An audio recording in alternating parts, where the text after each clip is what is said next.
Hi guys, and welcome back to the next part of my colored pencil drawings. I'm having a few camera issues this morning because Simba is sitting right here beside the computer, and because he sees me moving on the screen, he's trying to go for me. Come on, go you and show everybody the pencils. You like to pick up the pencils. Show everybody the pencils. Ah, show everybody the pencils. Easy. So the last video was a wee while ago, and at that time I was doing the swan. What did you do with my photograph? I was doing the swan. Excuse the damage on it because somebody got it with the claws a couple of minutes ago. I was doing the swan in the watercolor pencil with the polychromos. So since that last time, I have obviously finally finished it. I was just busy with the kids and different things, so I didn't get a chance to come back on and upload it. But I'm also in a little art for wellness group, and there's a couple of girls on there are looking to know more about polychromos and to see my work and different things. So I said that I would do a video then based primarily on the polychromos. So I'm just going to, I'm going to do now, but I'm just going to quickly show you the finished watercolor swan piece. It's not perfect. My swan is not straight. I don't know how I managed to do that. I will not be using the watercolor. I'll see if I can come up a bit closer. I will not be using the watercolor pencils again. I have been researching about them and different things, but I have concluded that the watercolor pencils are not for me. This is watercolor cold press paper, which is what you use for watercolor painting and watercolor pencils. But I just found it very, very hard when I was putting the water on to wet the watercolor pencils for a paint effect. I found it very, very hard to blend it. I don't know whether I was using the wrong brush or why that was. So I'm not a big fan of the watercolor pencils at all. So I won't be using them again, but that's the finished piece there that I done with the watercolor pencils. I thought I would have liked them because they were similar to the pastel thing in that they were going to be easier to blend for backgrounds. But I have also been doing a little bit of work, little bit of studying the polychromos a little bit better and in regards to different papers. So you will remember I done this cat, my cat. This was the first cat I ever done. Let me see the dates on it. August last year was when I done her, and she is in complete polychromos. So these are the polychromos pencils. These are, hang on, it's a darker color. These are oil based, and they're absolutely fabulous to use. There's all different ways in which you can use them and techniques and stuff. I'll maybe cover that in another video. But I done her in purely polychromos pencil. Now obviously she's not perfect. I had a wee bit of difficulty with blending her colours in here. As you can see, her chest is rather square in places.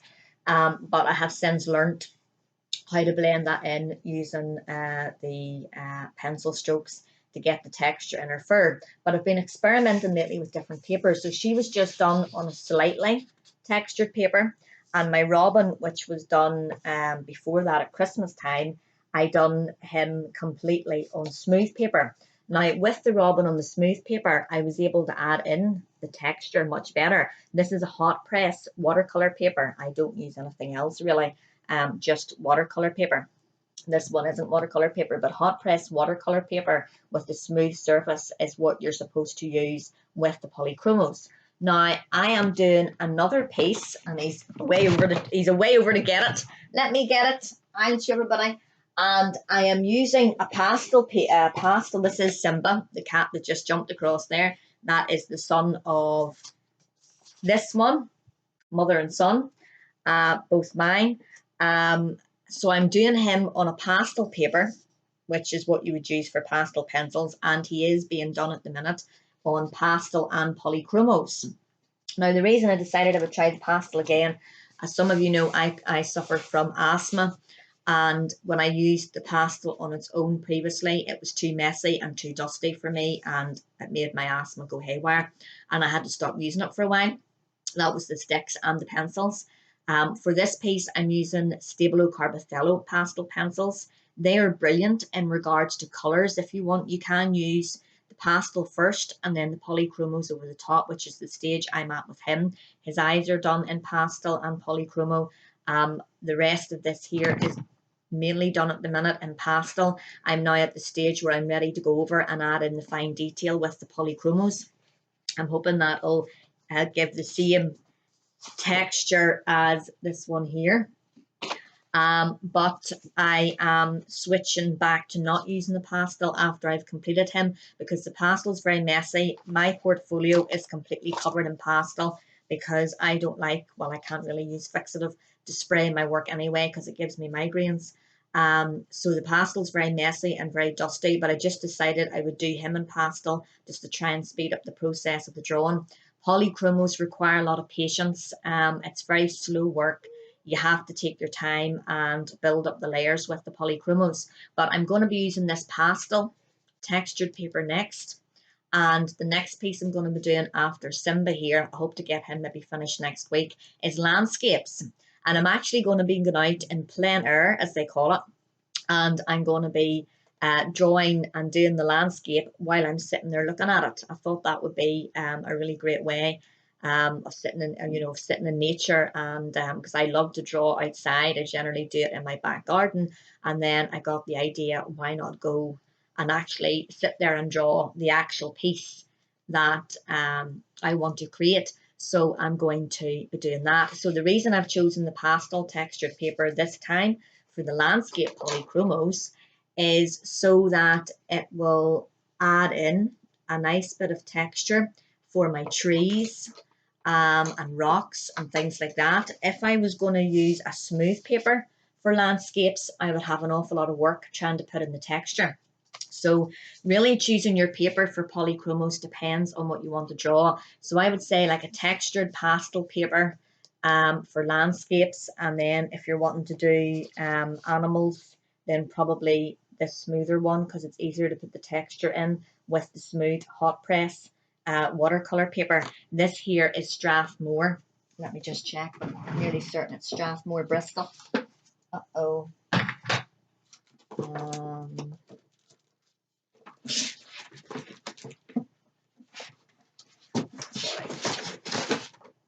Yeah, Strathmore Pastel, sorry, Strathmore Pastel paper is this one that I'm using here. You get all different colours inside that, and it is just slightly textured. Let me see if I can show you it without a wee bit close up. The pad is just coming out. It is just slightly textured. You could use that as well with the polychromos. I'm waiting on some parcels, so I may have to do this in two parts. You could use that with the polychromos for doing animals as well, because the texture may help to bring out the fur and different things like that.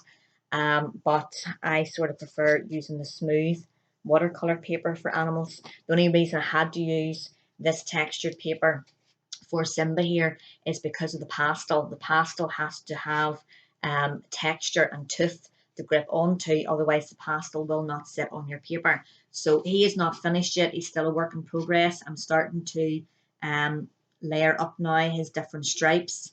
Once I have that done, then I'll be starting to work with the polychromos and putting in the tiny details and putting in his whiskers and his ear hair. So I'm hoping to get him finished next week and then move on to the landscapes. I'm very, very excited about the landscapes. These are just a few. As some of you know, I am a nature and wildlife photographer, and I draw from my photographs. So this was drawn from a photograph, and these were obviously drawn.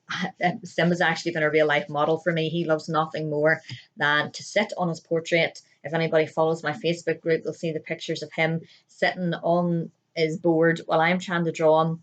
And he likes to pass me the pencils, but I noticed he's not coming to show anybody the pencils this morning.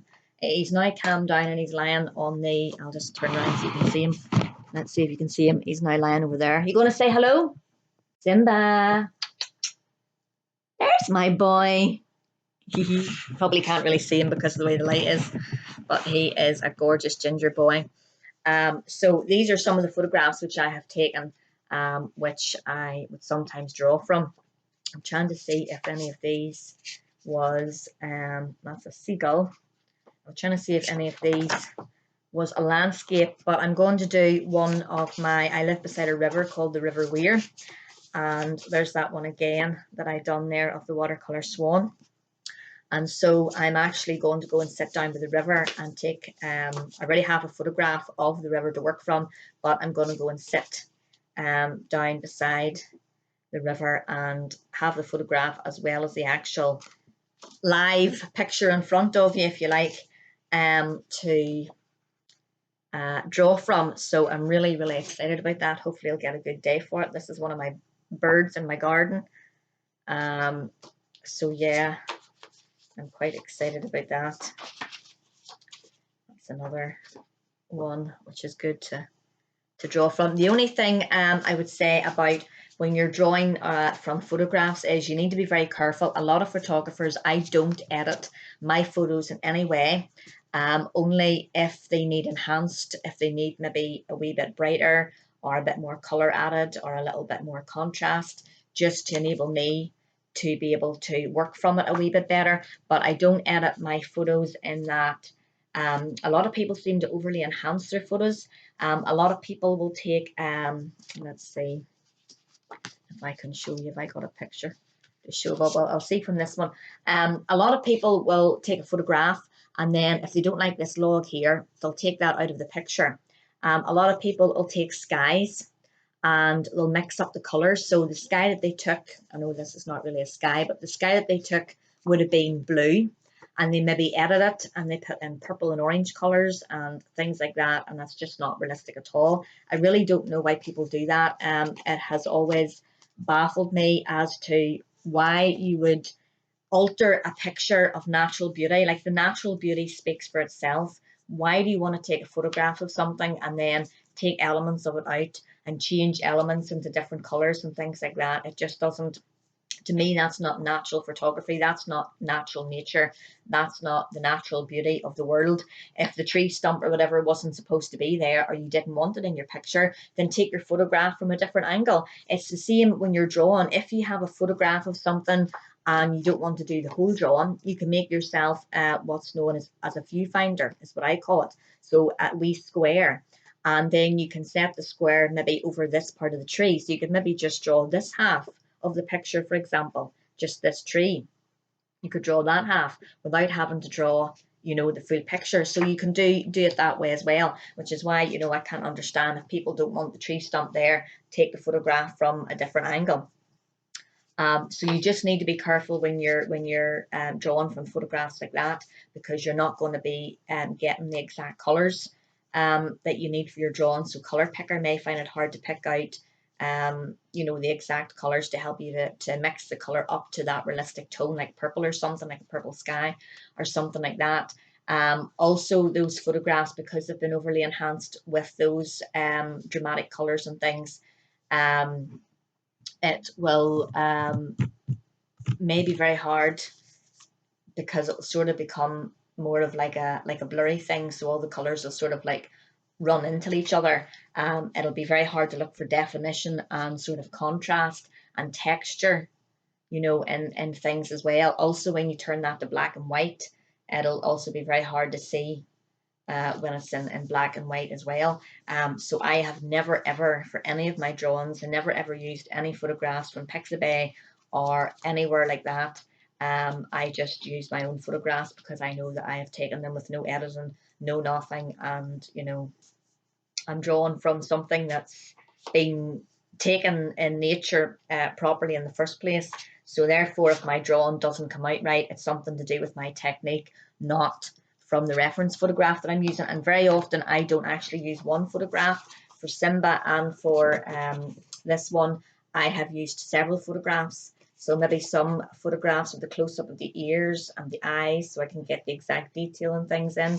I've also taken photographs of them, and in particular him. I had to take photographs of him at different angles as well, to be able to see what way the direction of the hairline is going and things as well. That was done in this castle, because I'm from Northern Ireland. So I actually have all these, or most of these photographs. This was the Loch Shore over in Antrim, Raiswood in Antrim. County Antrim, Northern Ireland.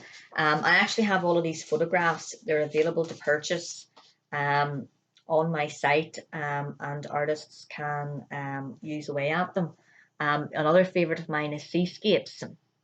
I've done a seascape in pastel, and after I do the landscape by the river, this is my favourite picture here, I hope to be able to do a seascape next with the polychromos as well. So I mean, I'm really enjoying my polychromos journey. A lot of people pick them up and they don't have the patience with them, and they put them down and they go back to their pastel or whatever it was they were doing before, and then they come back again. And I mean, I had always been told when I was in school that I couldn't draw. Then I was told that there was no way I'd be able to manage to work polychromos. I was told actually by a very famous teacher slash artist on YouTube. I'm not going to mention any names, but I'm sure quite a lot of you know who I'm talking about, and what she does to her students. And she actually told me that there was no way I could learn to work with polychromos, because I'm not able, you wouldn't be able to blend these. You can't blend them in any other way except from using masking fluid, which is pure rubbish, because you can blend them through layering them, through burnishing them. And as I'm going to be showing you with my next piece on landscape, this particular paper here, I should be able to put my pastels or my polychromos on here for doing my sky. And because it's textured, I should be able to use my finger and blend it like I do with the pastel, with the polychromos, put it on here and blend it like I do with the pastel. So do not let anybody ever tell you that you can't work with something. It's all about technique, it's all about practice, and it's all about having patience. And I have not bought the full set of these. What I like to do, and I have another little one coming, little package coming this morning, is there is a seller, maybe a few of them actually, on eBay, and they do up little bundles of brand new, all different colours, assorted colours. So it's something like 30 pencils for £30 or something like that, and they're all brand new, assorted polychromos colours. So what I've been doing every couple of months is I have been buying a bundle of 30 pencils, and I have my colour swatch chart, and I nearly have the full set of 120 pencils from buying little bundles of different colours, because I found when I looked at the sets of polychromos, there was some colours in them that I wouldn't be using for the work that I'm doing at the minute, and then there was colours in them that I needed that wasn't in there. I didn't want to spend at something like £3 per pencil, sometimes more, for these polychromos, and I didn't want to be buying £3 a pencil, so it works out much more cost effective, and you get a better variety when you buy an assorted bundle of brand new pencils from eBay. So if you want to have a go at polychromos but you don't have the money to buy a full set, because there's no need to buy the full set, before when I worked with Artesia pencils and it was only a 24 set, I was able to make a variety of drawings with just 24 pencils, because it's all about mixing your colours to make natural looking colours and building them up. So if you want to give polychromos a go, the cheaper option rather than a set of pencils is just to buy an assorted bundle. And away you go. It really is as simple as that. And then your hot press paper. The more experienced artists would use pastel mat, that are gritty sandpaper stuff. I hate it. But again, it's personal preference. I will never use it. I just have a sensory thing. Where you go and don't go over the top of the computer. I much prefer, and it's taken me, I've used tons of different papers with these polychromos pencils, but my favorite at the minute by far is the watercolor hot press smooth paper and the slightly textured pastel paper here that this one's on. So here's another couple of the beach, again not edited in any way. That one's in Portrush. I also like to do flowers. I have done a number of flowers in pastel, and I hope to do this year a number of flowers in polychromos pencil. That's my bluebells in my own garden. This was a little bumblebee going over towards the bluebells. And some other nice ones. So again, we've got a picture there of flowers. You don't have to do the full thing of flowers. You could use a little viewfinder, and you could just choose to do this little flower at the bottom. You don't have to do the full picture. Another one is my little bumblebee I rescued last year. That's him again, climbing up the stalks. And that was just the swans. I purposely put that in green. And her little baby. So one of my favourites to draw is the swan. I do like birds and cats. I have done a graphite horse, so it has to be redone in coloured pencil at some point. I also have done a pastel squirrel, which is another favourite animal of mine. I have one that comes and visits my garden, and I have loads of photographs of him as well, if anybody wants to use them to draw from. The Facebook group is Jen Foster. Yeah, J Foster Photography and Art is my Facebook group, and you'll find tons of photographs on there. In fact, if you want to use them for drawing, you can use them free of charge. I just ask that you credit me, obviously, as the photographer. So that is Facebook, J Foster Photography and Art. There's landscapes, there's seascapes. I have a few sunset pictures on there. I think there's some transport ones as well, vehicles and different things like that, but mainly the animals. So the squirrel needs to be redone in coloured pencil at some point as well. But no, these are just, they're really, really nice to use, but they do require patience, perseverance, and, practice. But yeah, and the colour selection, I have looked at a few colour selections. When I was working with the pastel pencils, the colour selection for the Faber-Castell, which is what these are, but they're polychromos, these ones, the colour selection for the Faber-Castell polychromos didn't match my colour selection in the polychromos. So that's why I ended up using the Carbothello pastels. So if you want to have a go at pastels and polychromos on top for the extra detail, I would recommend the Stabilo Carbothello, because they have the same colour range as the polychromos. It's an absolutely fantastic colour range. I actually haven't used all that many pencils in my box because I mix my colours to get more realistic tones. So I'm going to leave that there for now, and I'll come back once I have Simba done and talk a little bit more then about the polychromos and about the landscapes. I won't be able to take a video of me outside drawing in plein air, I'm afraid. I may take a few photographs, but I'll not be able to take a video because you'll get people walking past and things like that. So, so I hope that has explained a little bit about the different papers and things this morning with the polychromos, but definitely go and get a wee bundle off eBay and give it a go. It is so enjoyable. Art, it really does heal. As some of you know, I suffer from PTSD and endometriosis, and the art and stuff that drawing these bring me, and to actually be able to say now, well, look, to that teacher that said I couldn't draw, well, look at that, I can draw. Anybody can draw. It's just about picking up a pencil, having patience, enjoying the process, and just practicing. I have only been drawing for 2 years now, I think. I started drawing during COVID, sorry, the same time whenever I started teaching myself how to crochet as well, which is another good thing for PTSD and anxiety and depression too. But my art just brings me so much joy. It really, really does. And my inspiration is animals and nature, and that's what I like to draw. So again, it's finding things that you like. If you like animals and nature too, then that's great. If you like landscapes, that's great. If you like seascapes, that's great. If you want to do human portraits, that's great too. Whatever it is you're drawn to, and feel comfortable drawing, then that's what you should do. So I hope that you go and have a little try and have fun. Again, it's not all about the outcome and what your outcome looks like. It's about enjoying the process. It's the process that allows you to express your creativity and your freedom. When I'm sitting drawing these, it's the only time when I don't think about anything else. I'm an overthinker.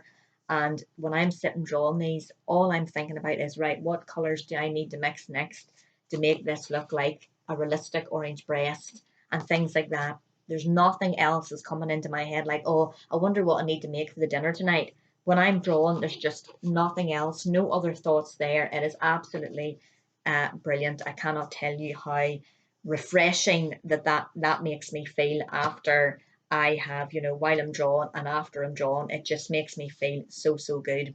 So I'm going to stop there because this video is 25 minutes and I'll have to get it uploaded, and I hope you'll join me then for part 3 whenever I come to discuss Simba and the next stage of my coloured pencil journey.